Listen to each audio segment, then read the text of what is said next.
Julien l'a dit, de toute façon, des attaques, c'est vraiment enfoncer une porte ouverte que de dire que ce sont des choses qui se passent souvent et qui se passent en permanence sur nos sites web, sur nos infrastructures, que ce soit le réseau de l'entreprise ou que ce soit le tout simple site vitrine qu'on a mis en place pour présenter notre activité. Alors, une info quand même qui mérite d'être dite. Il faut déjà savoir qui sont les gens qui viennent sur votre site web. Alors, vous avez les statistiques agrégées de vos outils de tracking, de tout ce que vous voulez. Évidemment, vous avez une visibilité sur le nombre de vrais visiteurs. Généralement, ces outils-là discriminent ces visiteurs.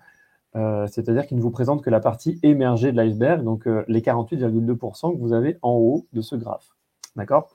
C'est-à-dire que là, si vous regardez bien, vous avez la moitié des visites qui sont des visiteurs légitimes et l'autre moitié qui sont des visiteurs humains et l'autre moitié de vos visiteurs réels sur votre site web, eh ben, ce sont des robots. D'accord? Donc ça, il faut bien le comprendre. Il y a une partie énorme du trafic Internet, ce sont des robots, des systèmes qui tournent sur des serveurs et qui vont venir voir ce qui se passe sur d'autres serveurs. C'est pas Minority Report, c'est pas une vue de l'esprit, c'est parfois normal parce que faut bien penser quand vous avez votre résultat sur Google qui vient voir votre site web, qui référence le contenu, qui parcourt votre page, qui prend les mots-clés.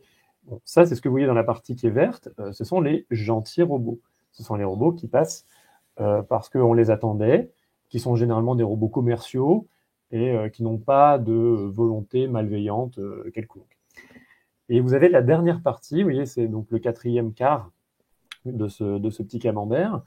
On a à peu près 30%, vous voyez, de mauvais robots. Et il faut comprendre par là que ces robots-là, ils vont venir voir votre site web pour essayer de voir s'il n'y a pas moyen de rentrer sur votre site web. Il y a juste ça à comprendre.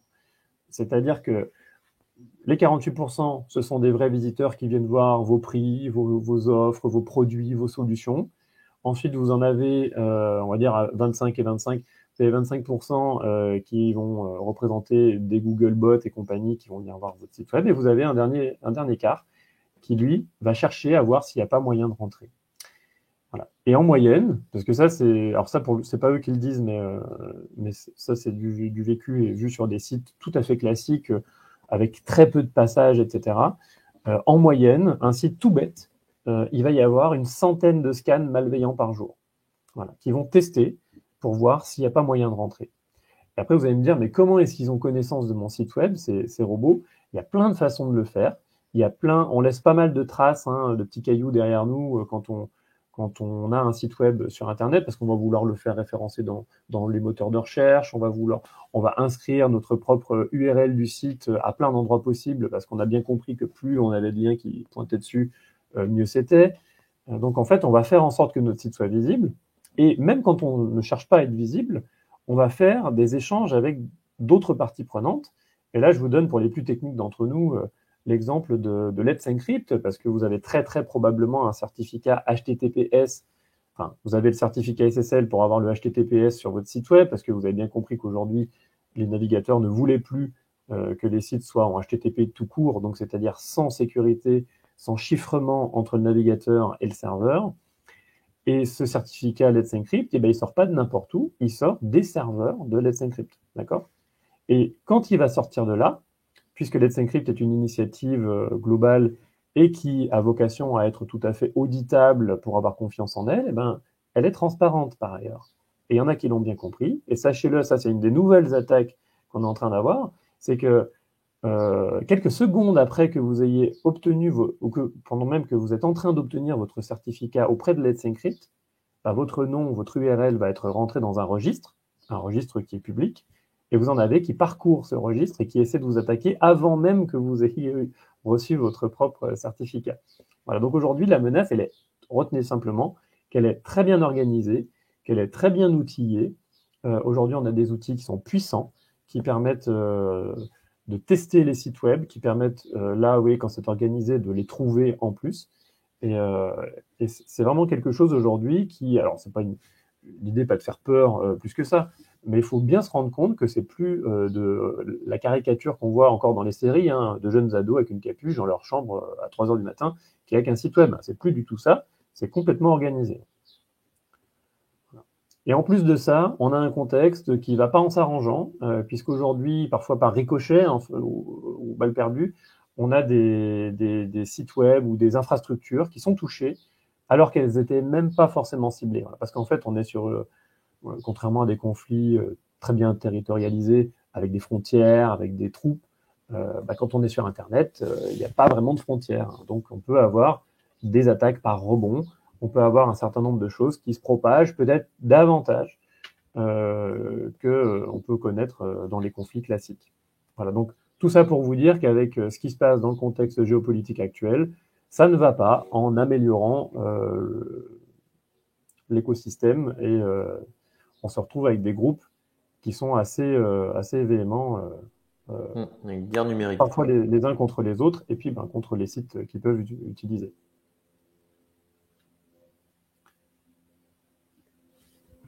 Voilà pour ce petit point d'étape, pour quand même remettre un peu de contexte dans là où on se trouve. Et quand on a un site web, quand on a une présence sur Internet, il faut absolument avoir en tête les problèmes les plus classiques qu'on va rencontrer sur ce genre d'infrastructure, ce genre de système. Et là, vous avez un petit graphe des différentes vulnérabilités. Donc, une vulnérabilité, c'est quoi? Une vulnérabilité, c'est une faiblesse au niveau d'un bien ou d'un actif. Donc, votre actif, c'est votre site web. Et il va avoir une vulnérabilité, donc un trou dans la raquette, d'un point de vue de sécurité, qui potentiellement pourra être exploité par quelqu'un.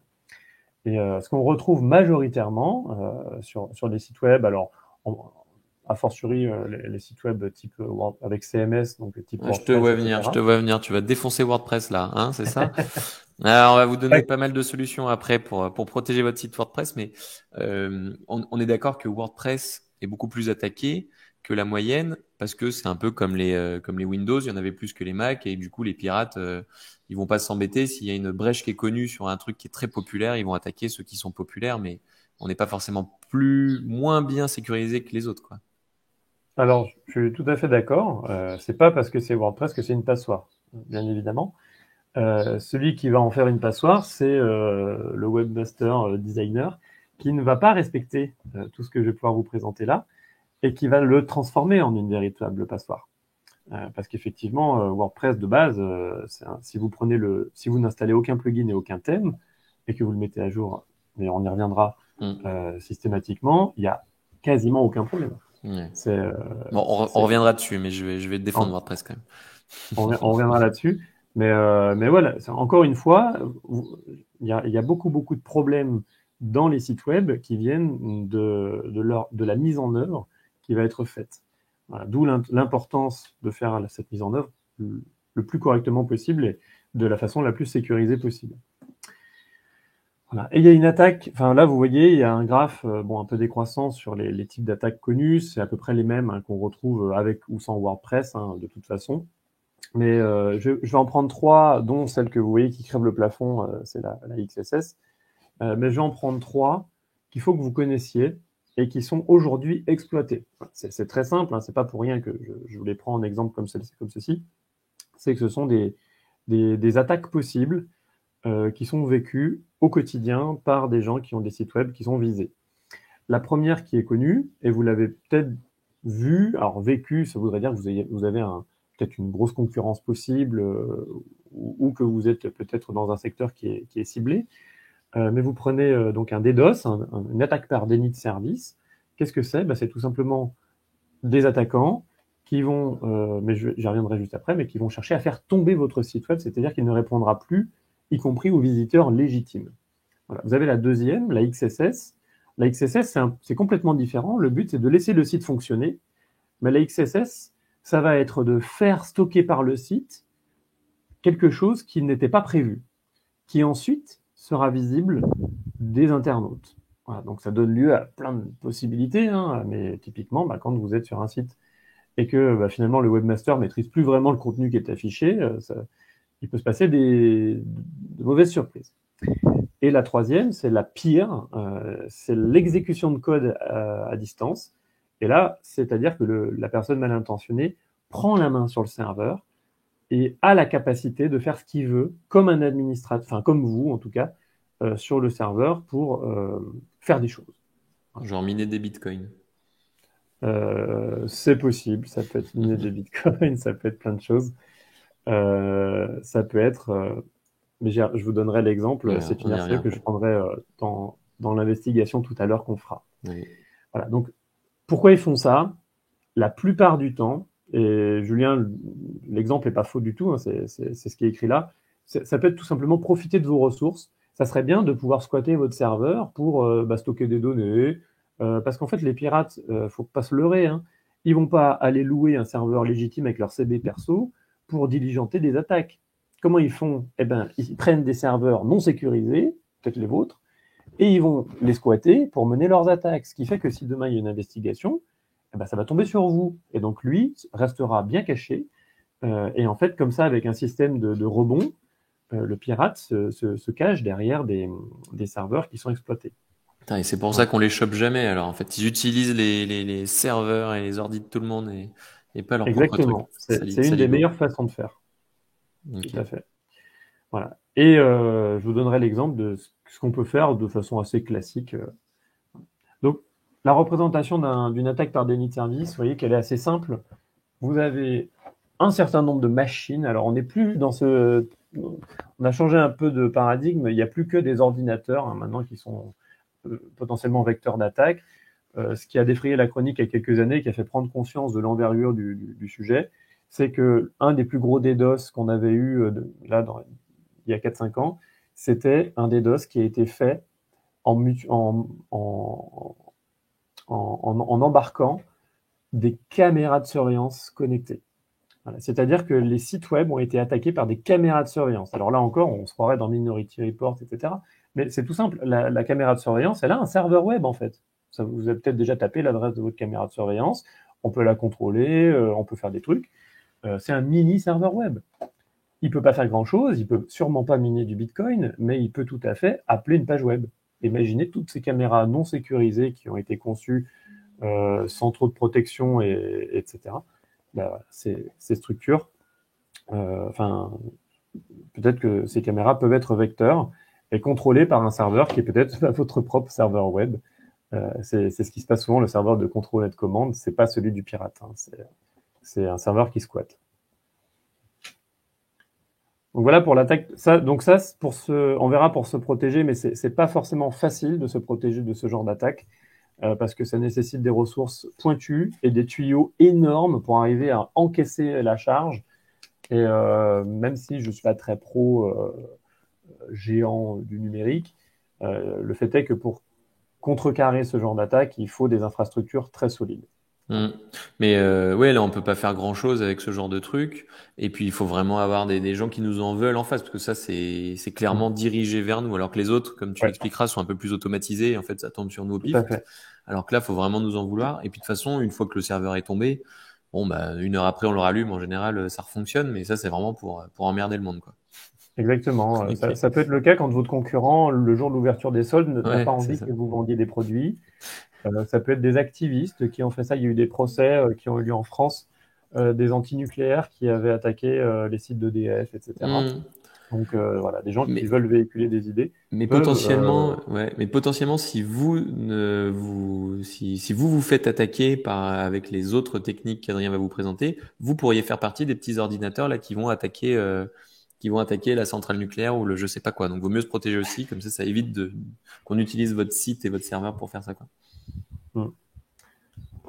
Voilà. La deuxième, elle est plus fine. La deuxième, elle va laisser votre site vivant, mais en fait, l'attaquant, qu'est-ce qu'il va faire?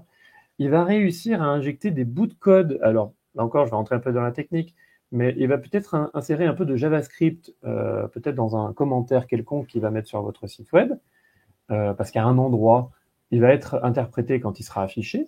Et quand le navigateur de votre visiteur va construire la page pour vous l'afficher, ben, il va voir ce bout de JavaScript, ben, il va l'exécuter. Il y a du JavaScript. Le problème, c'est que quand il va l'exécuter, on ne sait pas trop ce que ça va faire. Et en JavaScript, on peut faire plein de choses. On peut modifier à la volée du contenu, parce qu'on peut changer les divs, le contenu, etc. Donc on peut changer l'apparence du site web. Vous en avez qui avaient attaqué des marques de maroquinerie et qui avaient mis des crocodiles qui rigolaient parce qu'effectivement, il y avait de la maroquinerie qui était faite avec la peau d'animaux. Voilà, donc c'était des activistes. C'était pas dramatique là. C'était beaucoup plus grave quand il y en avait qui mettaient des redirections vers des sites qui véhiculaient des idéologies extrémistes. Voilà. Là, c'était autre chose, ou du porno, ou autre. Voilà, ça arrive régulièrement. Et c'est ça le genre de truc quand, tu sais, quand tu vas sur un site et ça t'ouvre une vieille fenêtre disant tu veux gagner Tout un à fait. million, clique ici et tout. Ouais. Ok. Tout à fait. Ça vous redirige sur des pages illégitimes. Mm. Et le pire du pire des cas, c'est que ça vous redirige vers la copie du site, mais qui soit cette fois-ci contrôlée par un pirate. Ouais. Ça arrive.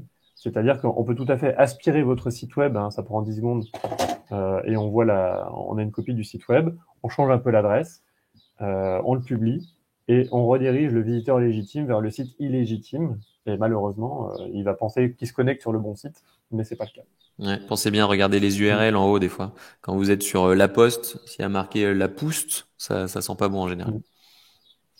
Donc ça, là encore, c'est des choses qui arrivent souvent, parce qu'en fait, d'un point de vue développement, ou parce que le plugin ou autre, voilà, n'a pas été conçu correctement, il permet d'afficher le contenu, et c'est déjà arrivé plusieurs fois sur des systèmes tout bêtes de commentaires. Hein, puis en fait, dans le commentaire, clac, celui qui est rempli le livre d'or, eh ben, il remplit une attaque qui sera stockée par le site et servie à tous les visiteurs qui passeront derrière.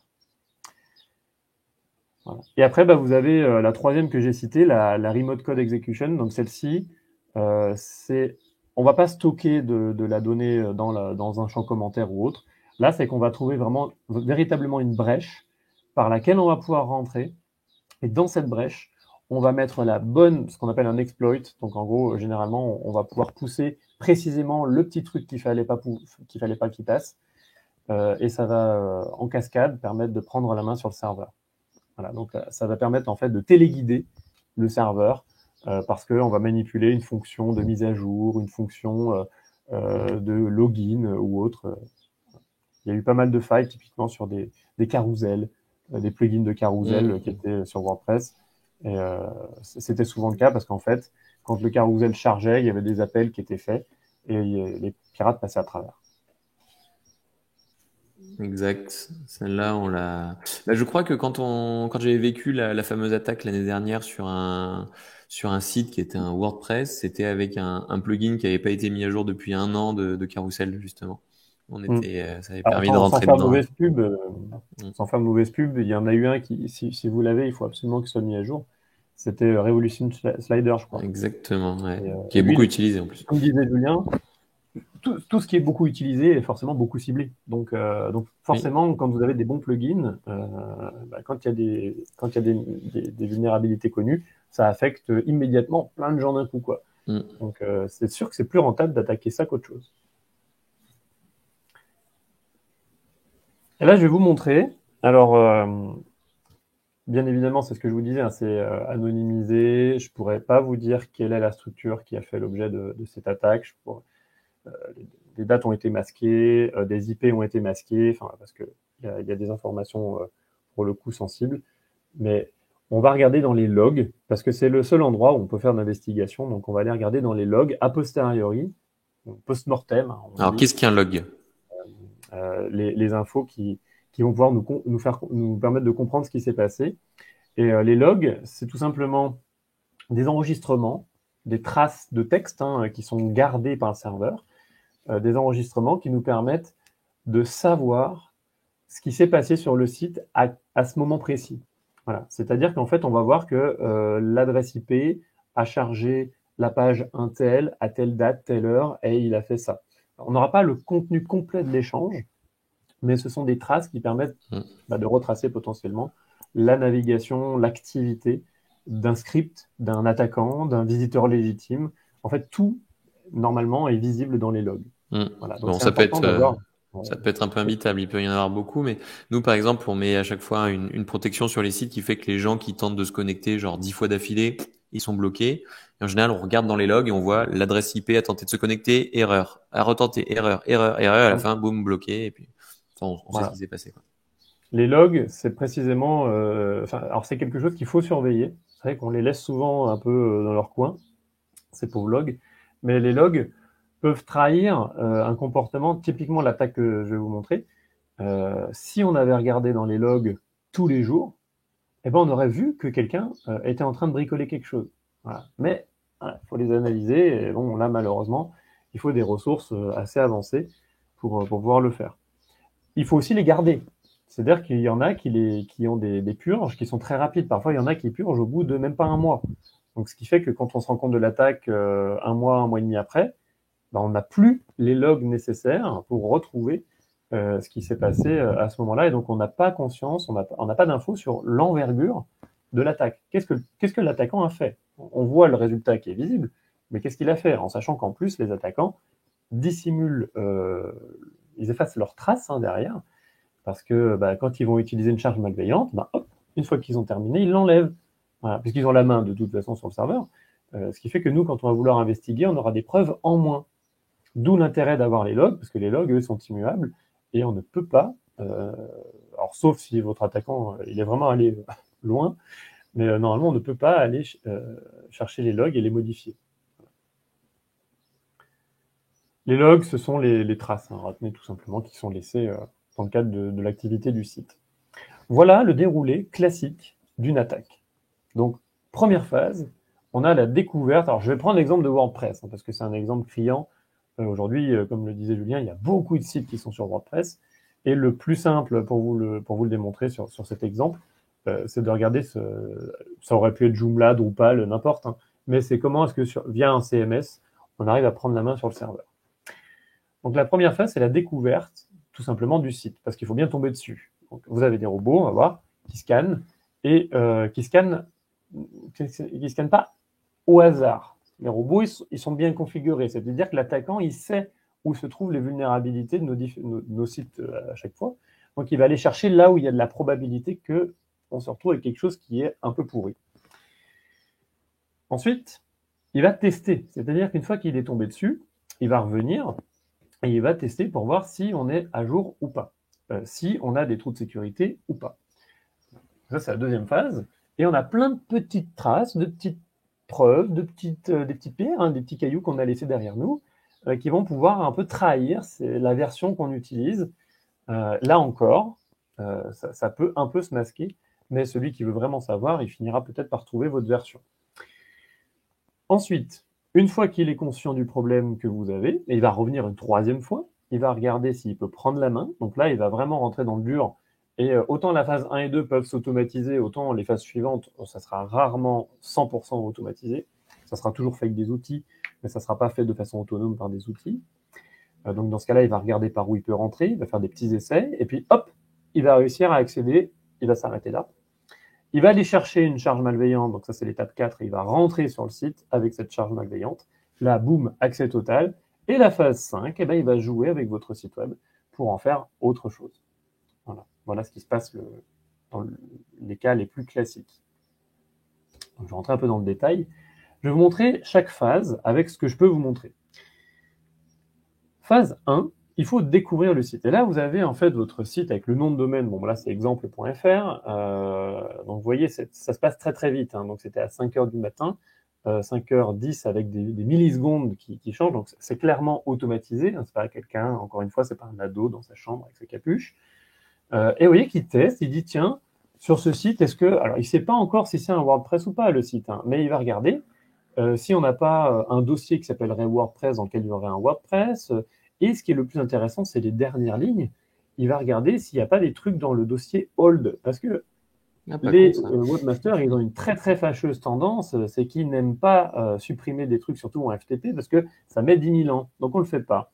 Et on déplace dans un dossier le temps de mettre le nouveau site. Alors ça, c'est l'erreur classique du webmaster qui fait une mise en prod d'un nouveau site, et il met l'ancien dans old, catastrophe. Parce qu'il faut savoir que dans Hold, il se mettra beaucoup moins à jour, parce que la plupart du temps... Bon, on ne le met même pas à jour. S'ils le mettent là-dedans, ils ne le mettent même pas à jour. Oui. Voilà, il ne sera pas mis à jour. Après, parfois, il y a des tâcherons, il y a des trucs qui finissent par marcher, mais souvent, ça ne marche plus. Voilà. Donc, pas bête, le pirate, il va essayer d'aller chercher là où ça fait mal, là où vous avez des trucs qui sont laissés en plan et qui sont potentiellement vulnérables. Pourtant, dans les films, on les voit taper super vite, les devs dans les films. T'es sûr que c'est pas lui qui l'a fait manuellement, là? C'est automatique. Ou alors, il a champion du monde, beaucoup de café.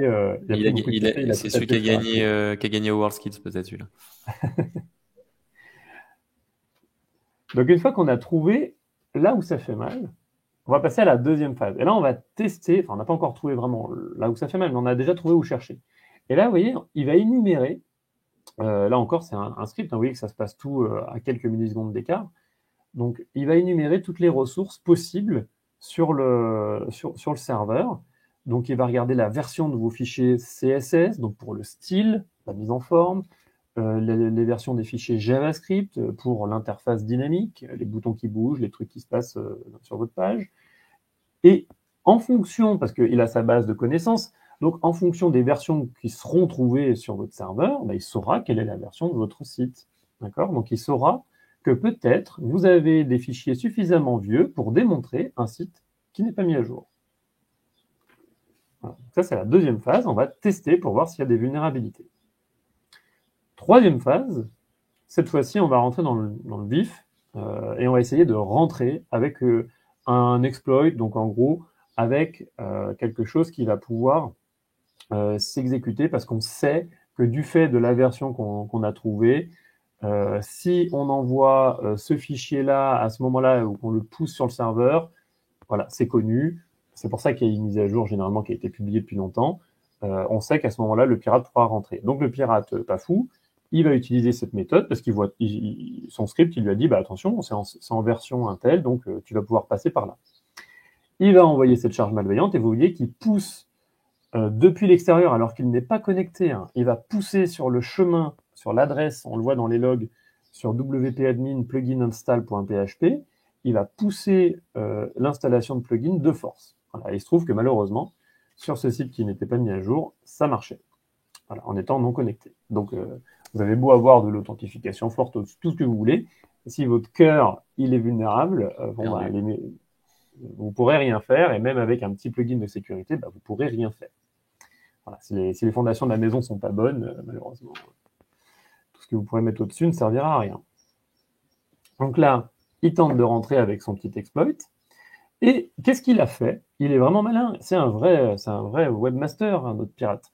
Il a besoin pour bricoler, il a besoin d'un gestionnaire de fichiers. Bah, qu'est-ce qu'il a fait? Il a poussé l'installation d'un gestionnaire de fichiers. Et là, il se retrouve avec une vieille version de WP File Manager, qui est un plugin qui n'était pas installé à la base et qui permet de gérer des fichiers. Voilà, donc tout bête. Il a poussé ce plugin-là, qui derrière va être exploité, c'est-à-dire que ça va permettre d'envoyer de nouveaux fichiers, de créer des fichiers de zéro, et c'est ça qui va lui permettre de pouvoir, derrière, exploiter vraiment la main qu'il aura prise sur le serveur. Parce que là, pour l'instant, ça ne sert à rien, on est d'accord. Hein. Prendre la main sur le serveur pour mettre un gestionnaire de fichiers, installer un plugin sur votre site, c'est pas ça qui est intéressant. C'est ce qu'on va pouvoir en faire derrière. Et là, je vais vous montrer le plus intéressant. Donc, c'est les phases 4 et 5. Le minage de Bitcoin en direct. Non, c'est pas que ça. Et là, on voit qu'il va déposer une charge malveillante. Alors, je ne peux pas, parce qu'on n'a pas le temps, mais on peut faire quand on fait du forensic, de l'investigation numérique, on va aussi aller chercher, on va aller étudier les charges malveillantes qui sont déposées. Là, le fichier 87.php, c'est un fichier carrément malveillant. En fait, c'est un fichier qui va permettre d'implanter sur le serveur une vraie porte dérobée pour ensuite, avec un autre fichier, pouvoir avoir un accès administrateur de tout le serveur. Bon, administrateur dans les limites de l'hébergement, mais en tout cas suffisamment fluide pour pouvoir faire tout ce qu'on veut. Donc là, en fait, vu qu'il a réussi à mettre son gestionnaire de fichiers, il a poussé ce fichier-là, et lui va se charger de récupérer l'accès. Et qu'est-ce que ça permet derrière? Ça permet, grâce à cette charge malveillante qui, au passage, hein, ça s'achète. C'est-à-dire qu'aujourd'hui, quand je vous disais qu'il y avait une vraie industrie, c'est que vous avez des vendeurs, vous avez des acheteurs, vous avez des brokers, vous avez des mixeurs qui vont jouer la blanchisserie pour le blanchiment d'argent. Donc aujourd'hui, tout est organisé. C'est cartographié, sauf que le problème, c'est que c'est très difficile de les trouver. Mais on sait que ces acteurs-là, ils existent. Et quand on parlait de charge malveillante ici, la charge, on l'a étudiée, et c'était une charge malveillante qui a été achetée sur le dark web. Voilà. Donc au même titre que vous allez acheter votre pain pour ce midi, bah, vous pouvez aller acheter une charge malveillante sur le dark web pour mener votre attaque. Voilà. Et pour info, là, entre les différentes phases que je vous montre, je vous ai enlevé les dates complètes, mais il s'est passé à peu près 1 à 2 jours. Donc, il découvre, OK, il teste, OK, il trouve la bonne charge, il arrive avec la charge, il l'exécute, OK, et maintenant, il va pouvoir l'exploiter. Et qu'est-ce qu'il a fait? Ben, il a créé un certain nombre de sous-dossiers qui ont hébergé des sites à l'intérieur du site, en fait. C'est-à-dire qu'il n'a pas touché du tout au site normal, il n'a rien changé sur le site normal, mais, donc ce qui fait que c'était pas vu, mais il est venu créer des dossiers, des sous-dossiers. Et ça permet quoi? Ça permet d'héberger, dans la quasi-totalité des cas, hein, des pages de phishing. Parce qu'en fait, quand vous recevez des mails de phishing, vous cliquez sur le lien, vous savez, souvent le lien il pointe sur un site qui n'est pas le bon. Quand vous avez un mail de votre banque, souvent quand on survole le lien, on voit que ça ne va pas sur le site de la banque. Et bien souvent, ça va sur le site, comme ici, qui s'est fait pirater et qui héberge, malgré lui, sans le savoir, du trafic illégitime. Des pages de phishing qui, elles, vont faire remonter les informations, donc login, mot de passe, numéro de carte, etc. Lui va les récupérer derrière sur un serveur, un autre serveur, alors plus ou moins le sien, hein, mais en tout cas, il va recevoir l'info. Voilà. Là, en l'occurrence, c'était une campagne de phishing qui visait notamment des clients potentiels de DHL, avec l'arnaque classique, hein, votre colis est bloqué à la douane, votre colis erreur de livraison, et puis vu qu'aujourd'hui tout le monde commande 1 million de colis par jour, il y a une très forte probabilité qu'on attende tous un colis en ce moment, et donc que ça fonctionne. C'est ça, ils envoient même des SMS maintenant, c'est saligo. Voilà. Donc là, ça va permettre d'héberger la fausse page de phishing, enfin la vraie page de phishing, la fausse page de DHL, et à la suite de ça, ça va même permettre d'envoyer les campagnes de mail via votre serveur, qui du coup sera à la fois porteur de cette page illégitime, et en plus, il sera le vecteur, puisqu'il va transmettre lui-même les mails. C'est ce qui fait que quand on est sur des hébergements mutualisés, on partage le même serveur que plein d'autres gens. Et le problème, c'est quand vous avez quelqu'un qui a un site vulnérable, qui est infecté, celui-ci va émettre au nom du serveur des campagnes de mail de ce type-là. Et donc forcément, il va nuire à la réputation de tout le monde, parce que tout le monde va mettre ce serveur, les envois de ce serveur dans le spam, voire même les fournisseurs d'accès vont automatiquement comprendre le problème et l'isoler. Du coup, si vous êtes hébergé au même endroit, vous serez isolé en même temps. Voilà. Ça c'est quelque chose qui passe très très souvent quand on a du spam qui est incompris. C'est qu'en fait, on se trouve au même endroit que quelqu'un qui en fait. Voilà pour le déroulé. Donc, vous voyez, c'est assez classique, hein. C'est comme dans la vraie vie, hein. Vous prenez des maisons, je passe, je vois qu'il y a des voitures, des vélos, je vois que les gens partent à telle heure, je vois qu'ils ne ferment pas la porte. Voilà. C'est exactement pareil, mais d'un point de vue numérique. Et la grosse différence avec ce qui se passe dans la réalité, c'est que là, on ne voit pas les attaquants. Et là, quand vous avez des statistiques type Analytics et autres, vous ne voyez pas ce trafic. Il faut aller voir dans les logs ce qui se trame. Et les logs sont clairement imbuvables, hein. C'est pas très, très agréable à lire. Et aujourd'hui, la grosse difficulté, c'est d'aller trouver cette information. Donc, qu'est-ce qu'on peut faire pour se protéger? Qu'est-ce qu'on peut faire pour se protéger? Et là, je pense que vous l'avez compris, parce qu'on a commencé à le dire pas mal. La première chose à faire, c'est de mettre à jour tout ce qu'on peut mettre à jour. Donc, mettre à jour son cœur, quand on a un CMS, donc mettre à jour le WordPress, le Joomla, le Drupal, le WooCommerce. Faites les mises à jour. On en parlait d'ailleurs avec Adrien quand on a préparé tout ça. En fait, en gros, nous, en tant qu'agence web, par exemple, on s'occupe de faire les mises à jour tous les mois de nos clients. Mais certains clients, ils disent « Ah ouais, chaque fois, ça fait… Par exemple, certains clients nous disent à chaque fois que ça va peut-être faire des petits décalages, parce qu'en faisant ces mises à jour, des fois, il y a le fameux CSS qui permet de gérer, par exemple, le design du site, va avoir quelques petits décalages, parce que la mise à jour va entraîner un petit décalage à un endroit qui peut avoir un petit décalage à un autre endroit. Donc, ça peut abîmer, en gros, un peu le design ou quelques fonctionnalités. Mais le fait de ne pas mettre à jour peut juste compromettre l'intégralité. Donc, une mise à jour, même s'il engendre un tout petit bug qu'il va falloir, en fait, après corriger, est quand même plus saine à faire que de ne rien mettre à jour pour que le design ne bouge pas, mais qu'on soit piraté par tout le monde. Tout à fait, il faut vraiment bannir ce réflexe de reporter les mises à jour. Voilà. La majorité du temps, aujourd'hui, les mises à jour embarquent des correctifs de sécurité. C'est pas pour le plaisir, c'est pas pour ajouter des fonctionnalités. Souvent, ça arrive avec, Mais ce qui drive aujourd'hui le cycle de mise à jour, c'est l'urgence de la correction de problèmes de sécurité. Et vu que vous n'êtes pas connecté H24 sur le back-office de votre site web, activez quand vous le pouvez la mise à jour automatique. Sur WordPress, il faut cliquer. Alors je suis d'accord, c'est pas automatique, c'est pas mis en automatique, mais il faut activer la mise à jour auto. Voilà. Et après, en plus de ça, ça serait bien de faire, comme dit Julien, des revues régulières de l'état de votre site web.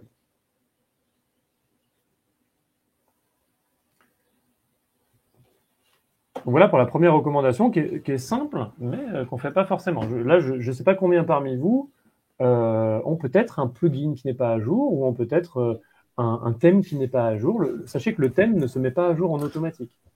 Ouais, statistiquement, parmi tous nos clients à qui on a fait les sites et qui n'ont pas forcément pris la maintenance, on peut être plutôt sur du 90% qui fait pas la mise à jour. En tout cas, celles qui ne sont pas automatiques. Donc, ceux qui pensent à le faire, c'est bien, c'est de mettre tout en automatique. Forcément, ça va générer des petites pétouilles hein, sur du long terme, mais c'est pas très grave. Au moins, ça sera sécurisé. Mais je pense qu'il y a 90% des gens qui font rien en dehors de l'automatique et dans ce qui reste, en général, ils font pas grand-chose. Ou ceux qui vont régulièrement sur la back-office, qui font des mises à jour, mais il doit bien y avoir 50% des gens qui font strictement rien et les autres qui font plutôt en automatique. Et souvent, il y en a certains qui bloquent, par exemple, avec des grosses fonctionnalités comme la partie WooCommerce. Donc, tout ce qui est e-commerce et tous ces trucs-là sont des fonctionnalités assez énormes qui peuvent potentiellement bloquer, en fait, le système de paiement ou la gestion du panier ou autre quand il y a vraiment des grosses mises à jour à faire. Et c'est pour ça que là, en général, il y a des personnes qui font pas du tout ces mises à jour-là et qui, certes, vont pas bloquer le panier, mais risquent juste de tout flinguer. Donc, mais je pense que voilà, c'est plutôt assez costaud. Et c'est pour ça qu'on a des gens qui nous contactent des fois juste pour faire la maintenance et pour avoir un petit temps aussi pour faire les différents correctifs. Mais ça implique, il y a beaucoup de gens qui sont concernés, je pense. Ouais, tout à fait. Ouais. Et souvent, ceux qui font attention, malheureusement, c'est ceux qui ont déjà eu le problème. Parce que les autres se disent, bon, tant qu'il n'y a pas de problème, il n'y a pas besoin. Mais bon, ça coûte plus cher de faire la récupération et de tout remonter après coup, quoi. C'est ça. Et la majorité des gens, en fait, ils pensent qu'ils n'ont pas de problème. Alors, comme tu l'as montré avec les attaques avant, des fois, on arrive sur un site dont on va reprendre la maintenance et puis on se rend compte qu'en fait, ça héberge des fichiers vraiment chelous Ouais. et que ça fait des semaines, des mois, voire des années qu'il y a des gens qui squattent leur serveur sans qu'ils le sachent parce que visuellement, on voit rien, mais quand on creuse dans le serveur, c'est un peu plus compliqué. Tout à fait. Et là, vous avez un exemple de news que je vous ai représenté, qui est une news récente, hein, ça date d'il y a à peine quelques mois. Il y a eu une faille critique sur un plugin qui était installé sur des millions de sites. Le chiffre exact, je ne sais plus exactement, mais sur un nombre extrêmement important de sites. Hein, c'est un plugin visuel qui permet d'ajouter de faire des choses graphiquement sympas. Et en fait, ça contenait une RCE, donc une exécution de code à distance possible. Et donc, il fallait immédiatement mettre à jour parce que sinon, n'importe qui passait par là pouvait exécuter une commande sur votre site web. Et donc, je vous renvoie à ce que je viens de vous montrer, déposer des charges malveillantes, etc., etc. Donc, c'est pas juste il faut, c'est regardez, il faut.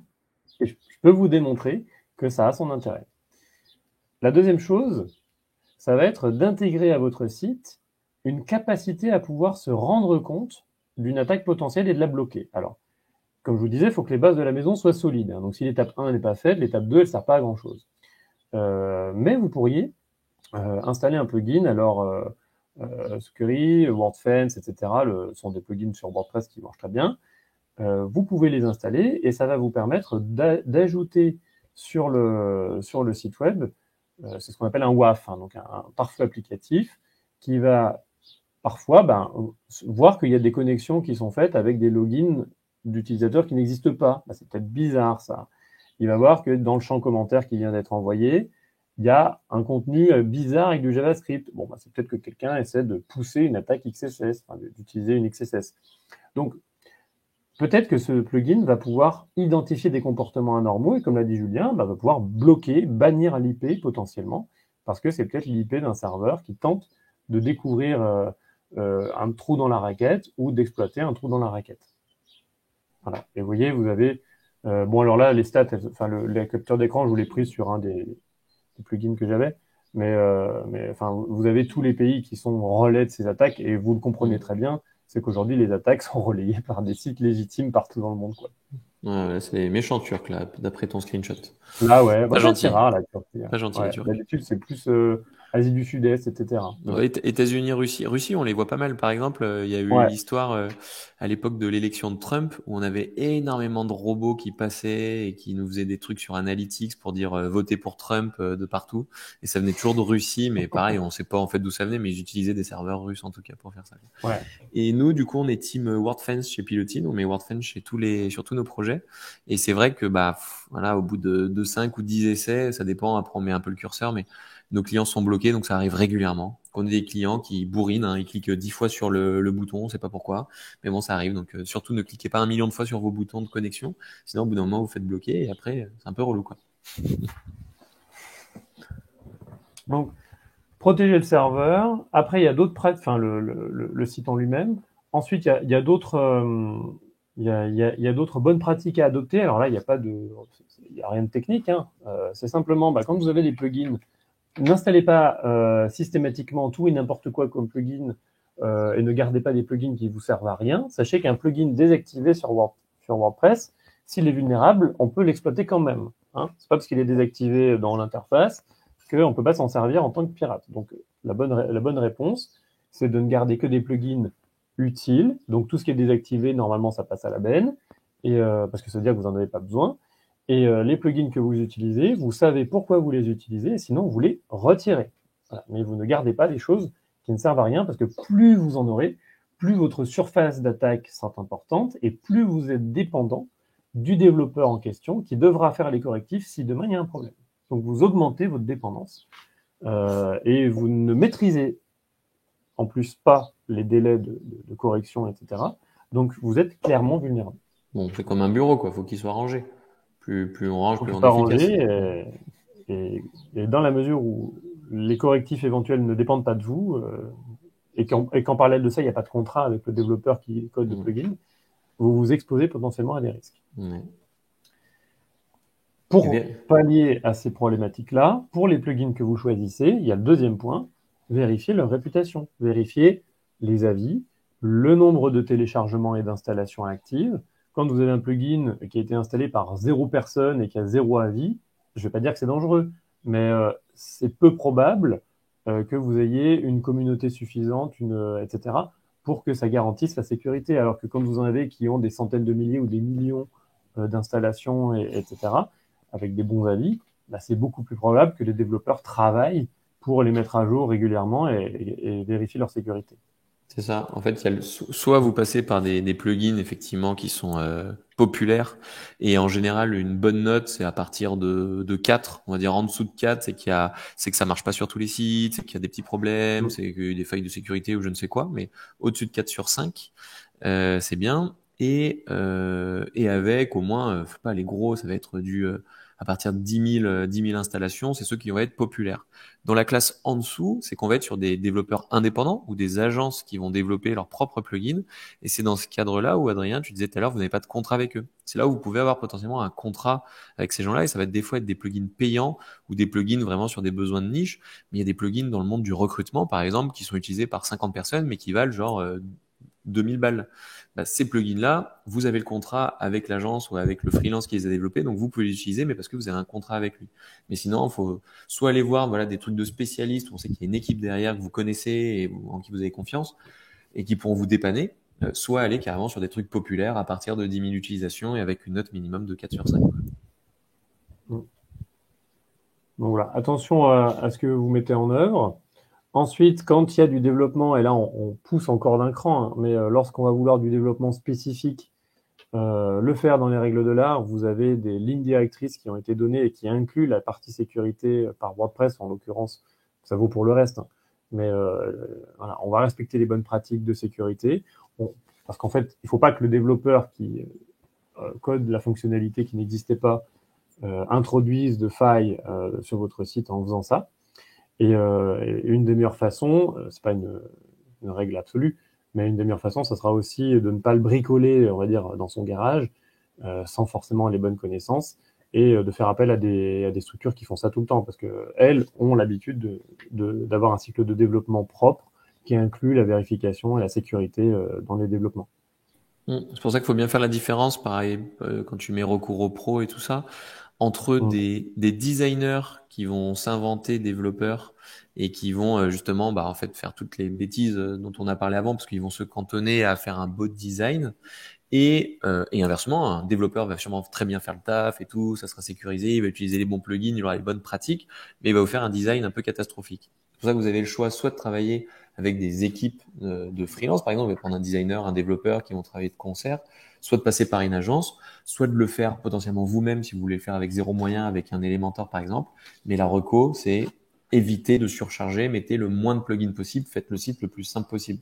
Quitte à faire quelque chose de compliqué, passer par des pros, sinon restez sur du simple, efficace, qui vous permettra de faire le moins de bêtises possible, quoi, je pense. Mm. Ou de faire passer des spécialistes comme Adrien qui vont vous auditer tout ça et vous dire t'as fait une connerie là, là, là, là, là, donc maintenant il faut les corriger.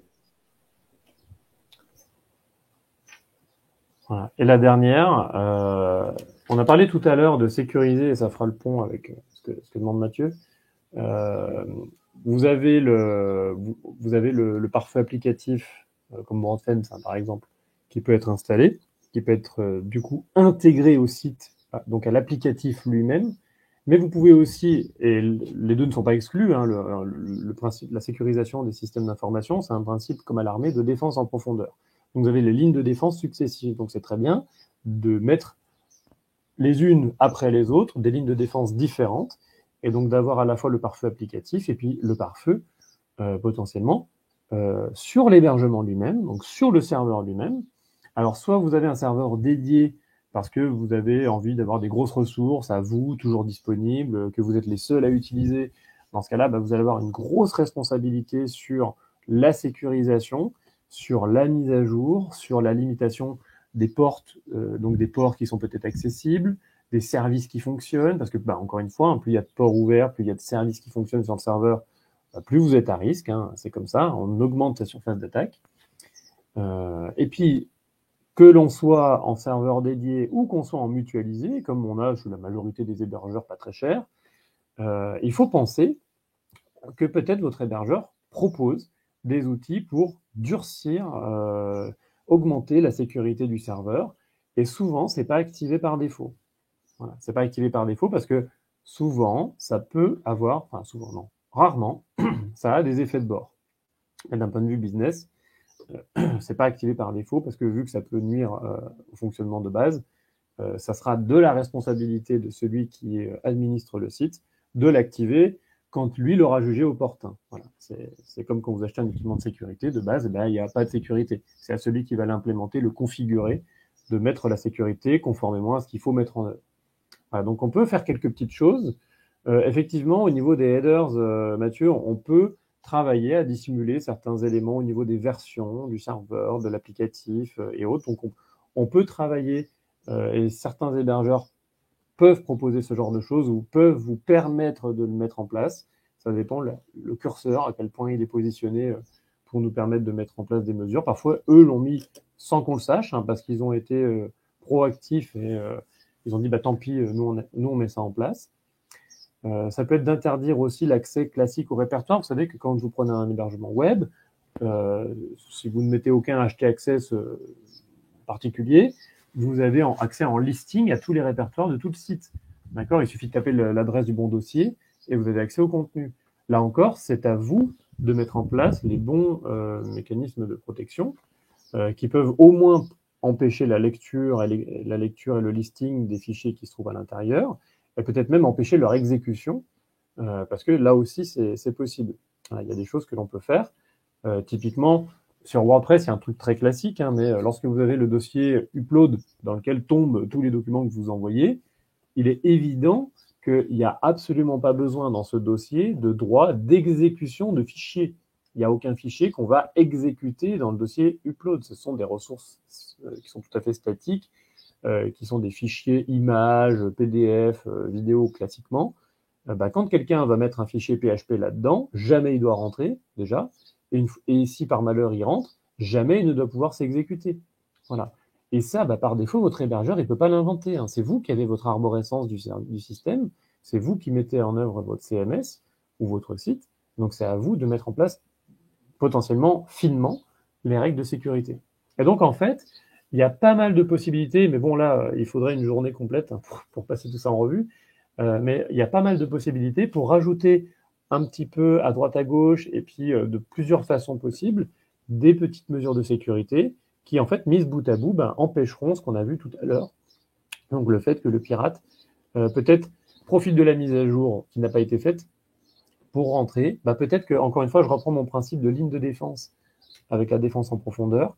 Peut-être que l'absence de mise à jour lui aurait permis de rentrer, mais du fait de la configuration bien sécure de vos répertoires, etc., peut-être qu'il ne va pas pouvoir exploiter le fait qu'il y ait quand même un trou dans la raquette d'un point de vue mise à jour. Voilà. Et en fait, c'est cette accumulation de barrières qui va protéger votre site web. Il ne faut pas se leurrer, il n'y a pas d'outil magique, il n'y a pas de baguette magique qui va protéger le site web et puis on n'en parle plus. C'est à la fois des bonnes pratiques et également un empilement, un enchaînement de mesures de sécurité. Yes, et quand on voit que même aux États-Unis, alors je sais plus si c'était Pentagon ou le ministère de la Défense ou je sais pas quoi, ils arrivent quand même à se faire hacker. Aucun système Oui. n'est infaillible, mais bon, en tout cas, plus vous êtes petit, moins vous avez de risques, moins vous utilisez de plugins, et moins vous avez de risques aussi. Plus vous mettez en place des sécurités dans tous les sens, moins vous avez de risques. Le risque zéro n'existant pas, il faut bien gérer ses sauvegardes, il faut être vigilant, il faut éviter de partager ses mots de passe à n'importe qui, parce que souvent c'est les erreurs humaines aussi qui sont les plus importantes. Et puis si jamais vous avez fait une bourde, de toute façon, le but du jeu, c'est de pouvoir avoir ces fameuses sauvegardes qu'on va remettre, de regarder dans les logs, voir d'où vient le problème et à quelle date c'était, histoire de revenir juste avant et puis de corriger tout ça. En tout cas, on a un droit, enfin, la correction est aussi faisable, donc c'est juste d'avoir suffisamment anticipé et de pouvoir avoir les petites portes de sortie disponibles, puisque voilà, enfin demain par exemple le site de Pilotine se fait attaquer directement par tout le gouvernement turc, vu que c'était ceux qui étaient les plus attaquants la dernière fois là. C'est pas le gouvernement. Non, mais imaginons, on va dire une armée de hackers turcs. Le site de Pilotine se fera forcément fracasser la tronche. Il suffira juste on remette les bons fichiers qu'on a sauvegardés hier, avant-hier, avant-avant-hier, il y a un mois, qu'on avait mis sur notre serveur, machin. Et puis on sera bon, mais bon, ouais, on aura souffert pendant une journée. Et puis voilà, quoi. Bon, après, si les Turcs nous en veulent tous les jours, là, on est dans la mouise, mais ça, c'est autre chose. Mais en tout cas, voilà. Merci beaucoup, Adrien, en tout cas, pour tous ces conseils. Si vous avez la moindre question d'un point de vue technique, n'hésitez pas à poser la question à Adrien ou à ajouter Adrien Chambade sur LinkedIn directement pour lui poser toutes vos questions. On a plein de vidéos qu'on met à disposition sur notre chaîne YouTube. On avait déjà eu une sur le sujet de la sécurité où on avait fait une attaque en direct. On montrait un peu comment pouvait se passer une attaque aussi à l'époque. C'était il y a un an justement. Il y a plein d'autres sujets en lien avec le web marketing, le référencement naturel, le marketing automation ou je ne sais quoi. N'hésitez pas à ajouter du coup Adrien Chambade ou moi-même sur LinkedIn si on n'est pas déjà en contact. Comme ça, si vous avez la moindre question en lien avec le sujet du webinar, on se fera un plaisir d'y répondre et de vous filer le coup de main qui va bien. Et aussi, j'ai bataillé. On a bataillé avec Adrien pour mettre en place une formation, Cocorico, formation qui peut être prise en charge par Cocorico, je sais pas, mais par les OPCO et le CPF, et notamment une formation sur la sécurité des sites et la conformité RGPD. Donc, ce sont deux sujets qui peuvent paraître différents comme ça, mais qui sont quand même intimement liés, parce que comme tu le disais, la majorité des non-conformités RGPD viennent de problèmes de sécurité, des fois sur les sites web. Mais du coup, voilà, comment se mettre en sécurité son site et être conforme RGPD. Du coup, on a mis en place cette formation que Adrien, du coup, assure pour les clients de Pilotine et pour ses propres clients, du coup, sécurité des sites web et conformité RGPD qui peut être pris en charge à 100% via les OPCO ou le CPF. Donc, si vous estimez que c'est un besoin de votre côté, n'hésitez pas, comme ça il pourra vous filer un bon coup de main après vous avoir montré toute la partie théorique. Vous pourrez passer à la pratique et ça sera encore plus intéressant. Est-ce que tu veux dire encore quelques mots sur la formation, Adrien, ou pas? Non, tu as tout dit. Il y aura justement de la pratique et l'objectif, c'est de partir en sortant de cette formation qui est juste très courte. Enfin, il y a pas besoin d'une semaine. Et vous partez avec les bonnes techniques et ça sera duplicable sur l'ensemble des sites que vous pourriez administrer. Donc, le but, c'est de faire du pratique et d'avoir la main sur des outils pour auditer correctement, parce qu'il y en a plein qui vérifient, mais tout n'est pas forcément bon, pour auditer correctement ces pratiques et le fonctionnement des sites en question, pour savoir si c'est conforme ou pas, quoi. Mm. Donc, pour tous ceux qui peuvent être potentiellement intéressés et voir si on peut la faire prendre en charge à 100% via OPCO ou CPF, n'hésitez pas à mettre un petit message dans le chat ou si vous regardez en replay sur YouTube ou directement sur LinkedIn. Et comme ça, on pourra vous informer dès qu'elle sera disponible et surtout tester, voir si vous êtes éligible. Mais normalement, 90% des boîtes ou des salariés sont éligibles à 100%, donc autant en profiter. Eh ben, on est pas mal. Alors, on a plein d'outils magiques chez Pilotine sur notre blog. Il y a plein d'autres webinars qu'on fait. Vous pouvez aller sur notre page Livestorm. Livestorm, vous tapez Livestorm Pilotine. Vous pouvez retrouver voilà tous ces éléments, tous ces webinars. J'ai plus qu'à te souhaiter, Adrien, une excellente journée. Encore merci pour tout cette transmission d'expérience et de compétences. J'espère que tu as passé un bon moment. Ça s'est bien passé? Ça va, ça va. Tu t'es pas fait hacker ton site en direct? C'est bon? Je ne pense pas. Non, non, moi j'ai vérifié, Pilotine est encore debout, donc c'est bien. Le tien non C'est que ça plus, c'est tient bien. bon. Ouais, ça va. Bon, bah, c'est un plaisir. Ils nous ont laissé C'est pas tranquilles. toujours facile de parler de technique comme ça, mais voilà, un plaisir de toujours expliquer un peu la mécanique qui se cache à l'intérieur et comment se protéger. Un grand merci et puis une très bonne journée à tous nos participants et à toi-même. Donc, à bientôt. Ciao, À ciao. bientôt. Salut. Ciao.